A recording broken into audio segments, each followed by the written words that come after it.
Assalamualaikum warahmatullahi wabarakatuh. Ketemu lagi kita Bro and Sis di acara Super Semar Lovem Podcast ya. Nah, sebelum gue mulai, sekarang gue di awal nih, mohon sama lu sebelum kita masuk ke isi konten yang kita buat, gue sama tim buat ya. Biasa, lu bagi yang baru nemuin channel kita, jangan lupa ya, Super Semar Lovem Podcast channel ini, lu klik subscribe, lu klik loncengnya. Kenapa? Biar ada notifikasi Bro and Sis ya. Kalau ada bro udah ada ketemu notifikasinya tuh Bro and Sis ya. Jadi setiap konten baru lu bisa ngikutin terus Bro and Sis. Kenapa? Kita minta tolong begitu Bro and Sis. Karena tujuan kami, gue dan teman-teman tim Super Semar Lovem Podcast ya, bikin konten-konten yang ada ini untuk apa? Insya Allah untuk mengedukasi teman-teman kita semua Bro and Sis ya gitu. Oke, gue nggak pakai lama nih Bro and Sis ya. Kenapa? Ada juga kritik dan saran yang masuk ke kami, dia ngeledek gue sama teman-teman Super Semar Lovem Podcast ya. Kritiknya apa? Kritik membangun sih ya. Dia bilang apa? Gue kelamaan Bro and Sis. Dia bilang begitu. Dia ngomongnya Bro and Sis juga ya. Nah, karena di tim kami juga ada sisternya Bro and Sis. Dia tulis apa intinya? Jangan kelamaan katanya ya kan, apa mungkin mohon maaf nih buat dia yang ngeritik ya mungkin keterbatasan waktu atau kuota nih, mohon maaf ya gitu. Oke, gue langsung mulai aja ya gue Sis. Sesuai konten kali ini, kenapa sih kita namain apa semua pembuatan surat butuh materai Bro? Nah, ini kenapa ini kita judulin konten kali ini juga begitu Bro and Sis ya. Ya apa? Sesuai pertanyaan lu yang masuk ya, kita jadiin tuh pertanyaan lu yang masuk itu Bro and Sis buat apa? Buat konten kita. Oke, gua nggak pakai lama ya. Gua langsung mulai aja bacain pertanyaannya yang ngirim. Oke, sesuai dengan judul konten kali ini Bro and Sis. Apa semua pembuatan surat butuh materai Bro? Oke, gue mulai bacain ya. Assalamualaikum warahmatullahi wabarakatuh. Buat lu semua tim Super Semar Lovem Podcast yang di sana ya, gue mau nanya-nanya dikit aja nih. Kalau panjang-panjang nggak enak ya. Sebelumnya gue ucapin terima kasih dan lu semua semoga sukses di situ. Amin. Oke. Lu juga sukses Bro. Jadi ini pertanyaan Bro nih ya, Bro and Sis, tapi kayak biasa gue nggak bisa sebutin namanya, menyangkut privasi dia. Oke ya, gue mulai pertanyaannya gue bacain ya. Buat lu Bro and Sis di sono di Super Semar Lovem Podcast tim, gue kan kebetulan kerjaannya sebagai orang di salah satu perusahaan yang bergerak di perusahaan penagihan. Di kolektor kali ini nih, mohon maaf ya. Oke, gue lanjutin aja deh. Kalau yang nggak penting gue nggak bacain ya, takutnya dia tersinggung. Yang ini pertanyaan gue juga takut ya sama temen-temen di sini. Oke, Bro and Sis yang di sono, gue mau nanya simple aja. Apa setiap perjanjian itu harus dibubuhi materai? Karena menurut temen-temen di kantor gue ada beberapa hal yang nggak perlu pakai materai. Nah, gue daripada bingung dan gue sayang beli materai mulu setiap perjanjian yang gue buat di kantor gue mau nanya itu aja.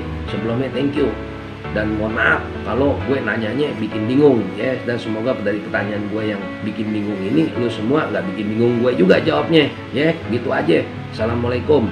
Waalaikumsalam warahmatullahi wabarakatuh. Oke Bro, sebenarnya pertanyaan lu sih ya, gue sama temen-temen dari pertama baca juga mohon maaf nih buat lu Bro yang ingin pertanyaan nih, kurang spesifik nih pertanyaan lu, tapi udah gini aja, kita langsung jawab aja sesuai konten yang udah dibikin buat pencerahan ke lu Bro dan juga Bro and Sis yang lainnya yang dengerin. Oke, gini. Jadi kalau kita bicara namanya materai ya, Bro and Sis ya, sesuai dengan judul ya, judul konten kita apa semua pembuatan surat butuh materai Bro. Nah, begini.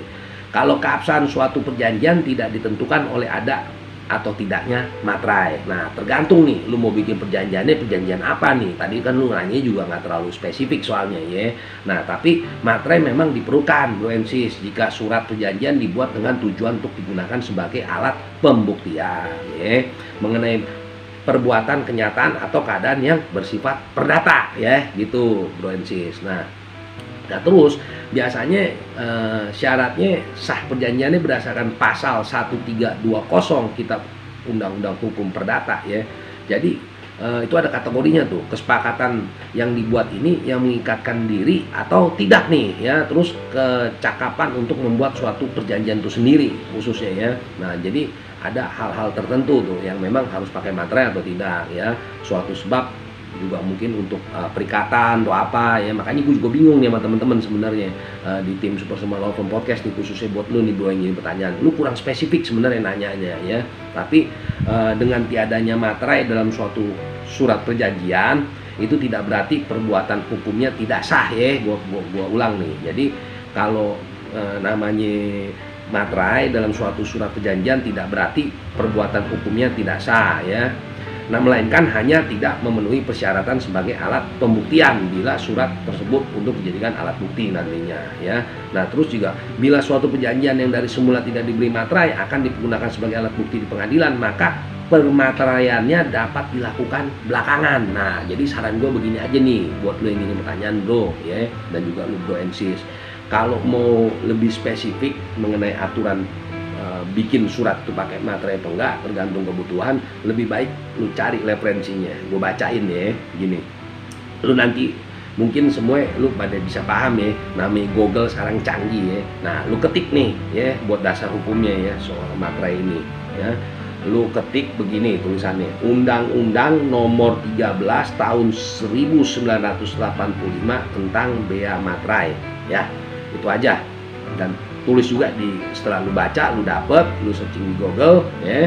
Nah, lu tambahin lagi, lu ketik persyaratan pembuatan surat tertentu ataupun perikatan tertentu, perjanjian tertentu dalam penggunaan yang diperlukan untuk materai. Nah, lu ketik, lu buka di Google, nah insya Allah tuh nanti nongol beberapa referensi aturan sesuai perundang-undangan dan regulasi yang ada. Itu ya.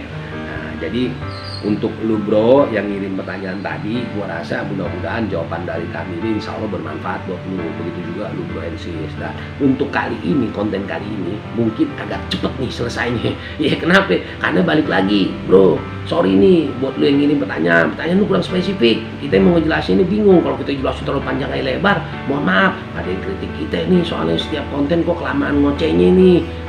Lu bro Yusuf gitu katanya. Jadi ya gue jawab seperti itu dulu sementara sama teman-teman tim yang ada di sini, khususnya lu bro yang ngirim pertanyaan ya.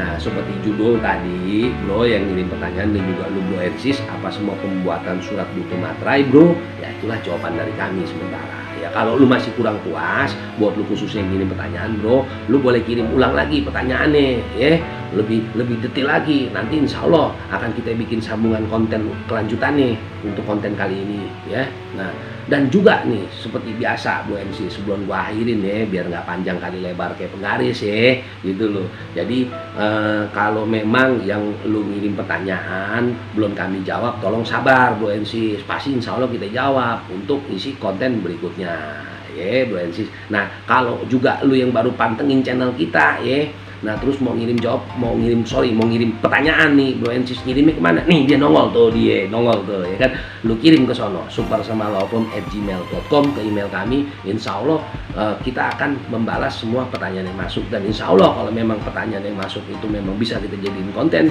ya insya Allah kita jadiin konten ya. Tapi kalau tidak jadiin konten tetap kami balas via email ya bro and sis gitu. Nah, juga buat lu semua seperti biasa, gue sama tim sebelum ngakhirin ada beberapa pesan ya, jangan bikin lu pada bete. Tapi apa sih pesannya? Seperti biasa bro and sis, bersihin hati lu, bersihin pikiran lu, dan juga disiplin ya. Gua ulang nih, bersihin hati lu, bersihin pikiran lu ya, dan juga disiplin setiap kegiatan lu kesehariannya. Kenapa? Kalau lu aktivitas keseharian lu bersihin hati, bersihin pikiran dan disiplin, insya Allah bro and sis, lu terhindar dari semua permasalahan hukum ataupun pelanggaran apapun yang bisa timbul terhadap diri lu gitu ya. Dan seperti biasa juga bro and sis, sebelum gua akhirin, ini kan masih suasana covid nih, pandemi covid nih ya, jangan lupa pesan mama ya, pakai masker, jaga jarak, cuci tangan, jaga kesehatan, dan jaga pola hidup lu ya, hidup sehat bro and sis, apalagi cuaca sekarang nggak mendukung ya gitu. Itu aja ya. Dan terakhir nih sebelum gue pamitan bro and sis ya, jangan lupa subscribe dan klik loncengnya. Bagi lu semua yang udah setia pantengin channel kami, jangan lupa juga di share ya gitu. Dan seperti biasa juga ya, gue sama teman-teman Pro Super Semar Law Firm Podcast ya, minta maaf bro and sis kalau ada salah-salah kata ya. Biasa, kami semua kan juga manusia biasa, nggak luput dari kesalahan ya. Paling itu aja untuk kali ini, oke? Apalagi gue bingung nih bro and sis, udah gue pamit aja sama lu semua bro and sis ya. Tetap semangat, jaga kesehatan selalu. Assalamualaikum warahmatullahi wabarakatuh.